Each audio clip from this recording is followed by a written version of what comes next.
En México seguimos inmersos en la elección del Poder Judicial, que será el día de la elección del 1 de junio. Y hay que estar muy enterados de los perfiles sobre los cuales vamos a votar. Y por ello tenemos nada más y nada menos a don Luis Rafael Hernández Palacio Mirón, quien es un abogado con más de 50 años de experiencia y además es el número 50 de la boleta morada como candidato a ministro de la Suprema Corte de Justicia de la Nación. Es uno de los grandes conocedores sobre el tema agrario, porque fue procurador agrario de 2018 a 2024 y además magistrado unitario en tribunales agrarios. Es licenciado en Derecho por la Universidad Veracruzana y estudió estudios de posgrado en Chile y la UNAM. Además, ha sido académico de la UNAM, de la UAM y otras importantes instituciones. Bienvenido. Bienvenido, don Luis. Muchísimas gracias. ¿Realmente esa elección sí va a garantizar el acceso a la justicia? Yo tengo la convicción de que es una necesidad histórica. Hay un reclamo generalizado en el país por encontrar la persecución y castigo a criminales y que termine la impunidad. Hay un dato muy importante que recientemente publicó el exdirector de la Facultad de Derecho de la UNAM, el doctor Contreras Bustamante.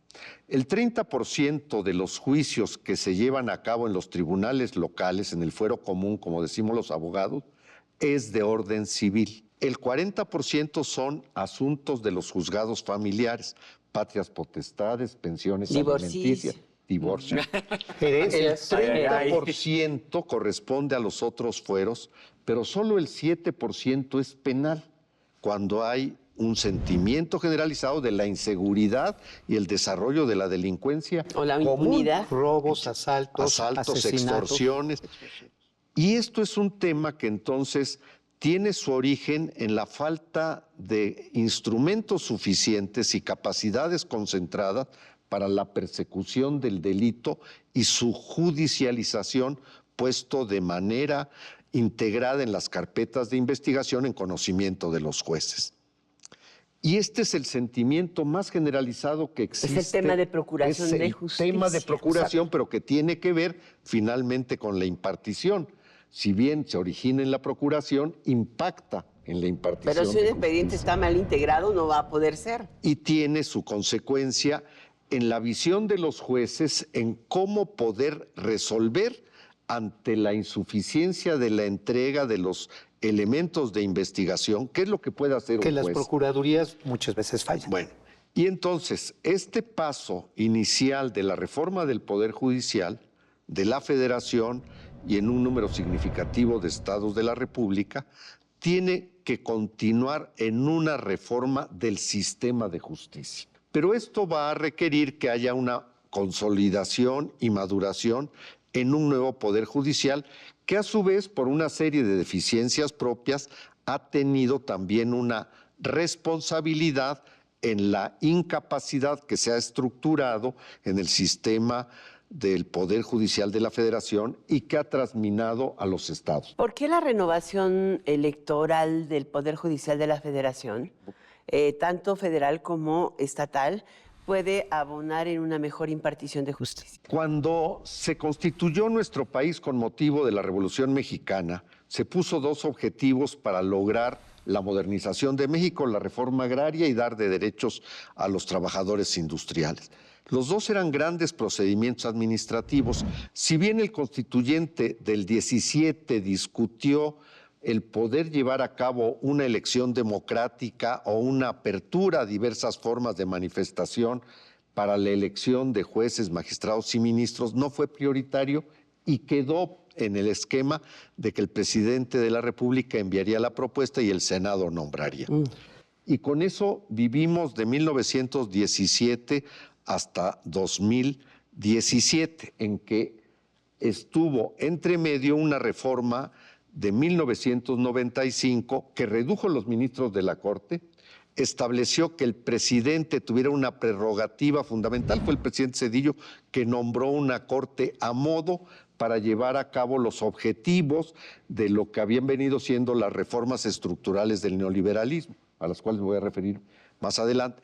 Quitó atribuciones a la Corte de orden y dirección del Poder Judicial, creó el Consejo de la Judicatura como el instrumento de administración, gobierno y sanción en el Poder Judicial, que no funcionó, y esto terminó Pero había una dando... parte meritocrática, ¿no? Los Bueno, jueces llegaban por Y méritos eso se rompió académicos. con la reforma de 95. Y ese tema, entonces, ha abierto la otra compuerta de la corrupción. Alguien que no tiene el nombramiento por su meritocracia y la seguridad y estabilidad en su cargo, y que sabe que es temporal y en que en cualquier momento puede cambiar del mismo o ser despedido, pues va a buscar, si no tiene valores sólidos. Padrino político o padrino económico. Entonces, Ahora, Que ahí también es- es el riesgo Los en una elección. perfiles ahora son un factor fundamental a la hora de ir a emitir nuestro voto. Pero ¿por qué es importante en estos tiempos que haya alguien conocedor del sector agrario de nuestro país que pues a veces ha quedado relegado por la punto, gran. manufactura y otros factores económicos? Pues nada más pero por la sigue siendo- escasez de agua y de recursos naturales. No, Bueno, por lo que entre tenemos otras en la cosas. mesa todos los días. La comida. Claro. ¿Por qué Sí. es tan importante Bueno. en las decisiones que se toman en la Bueno, Corte? Primero, yo creo que el sentido democrático lo que tiene y ofrece a la población es la oportunidad de conocer quiénes somos los candidatos. Yo les pediría muy atentamente que realicen una reflexión, si es posible, talleres comunitarios, grupales. Vean la trayectoria, qué hicimos hace 10, 5, 4, 3, 2 años y conozcan la experiencia y las circunstancias que cada uno ha desempeñado en su vida. Importante. Segundo, el tema agrario fue muy relevante. La transformación del México en el siglo XX tuvo como eje, motor y pivote la distribución de la tierra. Esto permitió de 1920 a 1968-70 que México tuviera un abastecimiento suficiente y a buen precio de materias primas y de alimentos, y que por otra parte los trabajadores del campo, los campesinos beneficiados por el reparto de tierras, pudieran a través de la venta de sus productos convertirse en consumidores de productos industriales. Y esto determinó entonces la modificación del país, determinó la industrialización y la urbanización. Pero eso se debió a que México desempeñó una política de una amplia batería de apoyos al campo. Hoy Y está sin eso. empezó a considerarse en un sector del gobierno que era muy caro este proceso porque ya había una base de garantía de la producción alimentaria y de materias primas. Y empezaron a retirar los apoyos al campo. Hoy no hay ningún ministro que tenga un conocimiento tan amplio del tema agrario, ¿no? No. Ninguno de No, los no hay ni ninguno de los candidatos, creo. Ni candidatos. Bueno, y este Bueno, tema bueno. agrario sigue teniendo una gran relevancia, sobre Don Rafael. todo en el tema del agua. Precisamente en el tema Del agua y de la alimentación, si seguridad queremos tener alimenticia. seguridad alimentaria. La seguridad alimenticia, o sea, es decir, que tengamos tortillas, pan, pollo, lo que queramos, es lo que necesitemos, depende de, hoy por hoy, de un mercado muy abierto, pero en el que México es terriblemente deficitario. Bueno, porque En eso, algunas cosas. eso fue una Pues todo el maíz imposición de la amarillo. política económica norteamericana. Primero nos hicieron creer que los apoyos y subsidios eran nocivos a la producción y que generaban una condición artificial de crecimiento económico.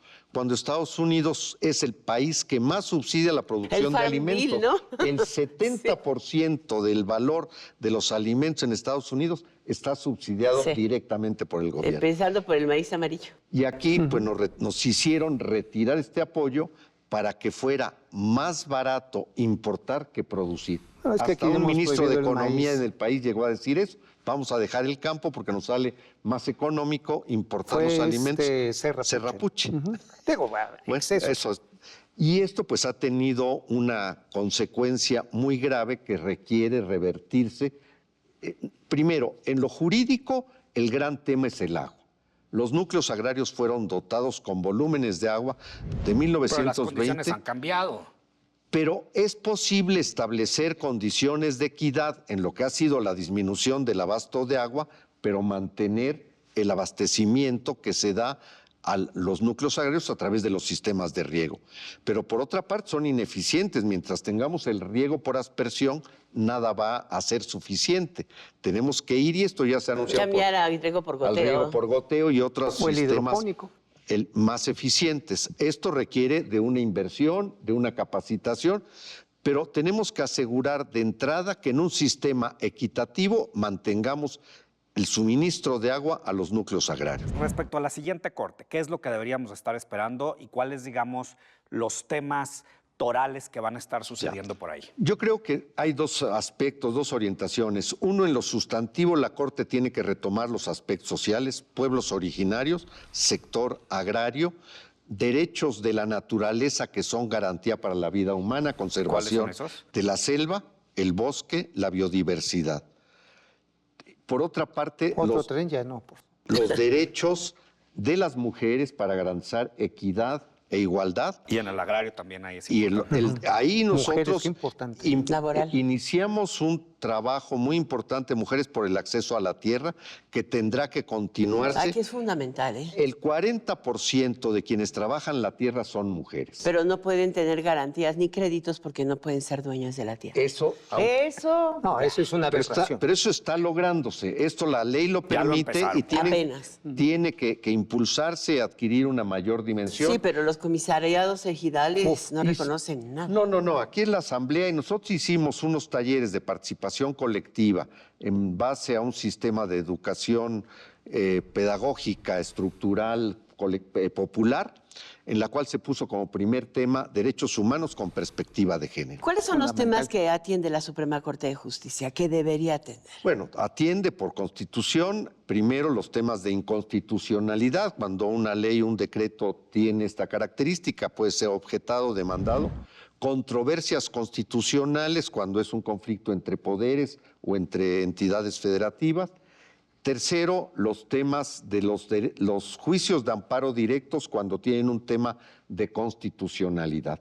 Pero además la Corte puede atraer para resolver amparos directos que tengan relevancia y trascendencia. Y aquí tiene que tener una definición muy precisa de cuáles serían estos temas, donde estarían el agua, los derechos agrarios, los derechos de los pueblos originarios. Los derechos humanos en general. Y con perspectiva de género. Que yo creo son hay ser muy progresivos, empático o en sea, eso. son los individuales, los derechos sociales, los colectivos y los universales.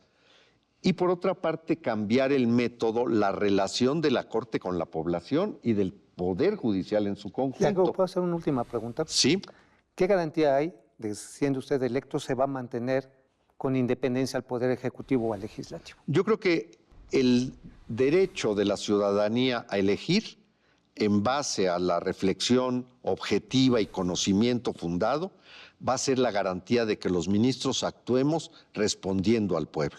Porque además somos revocables y va a existir el Tribunal de Disciplina Judicial que va a conocer de las quejas y denuncias por el incumplimiento de ministros, magistrados y jueces. ¿Qué hay de cierto que ya el Pleno de la Suprema Corte no sería la última instancia, justamente por el Tribunal de Disciplina Judicial? Si se percibe un acto de corrupción igual en una decisión, Pero no ¿podría ser revocado el ministro? No es revocable, o sea, no es vinculante a la decisión. Así como los actos de los malos funcionarios públicos que tienen una sanción administrativa, no tiene un efecto reparatorio, pero tiene un elemento preventivo, saber que estamos observados y que la denuncia por una deficiente decisión fundada además en actos de corrupción, negligencia supina, pueden ser sancionables. Va a hacer que los ministros tengan una alta concentración y dedicación a ver con objetividad, apego a derecho, los asuntos que tienen que resolver. pues bueno, ya saben, es el número 50 de la boleta morada. Don Gracias. Luis, muchas gracias. No. Don Luis Hernández, él es candidato a ministro de la Suprema Corte. Y recuerde, tenemos una cita, ustedes y nosotros, Mauricio, Óscar, Alicia, en esta billetera Todos los miércoles. todos los miércoles a la medianoche.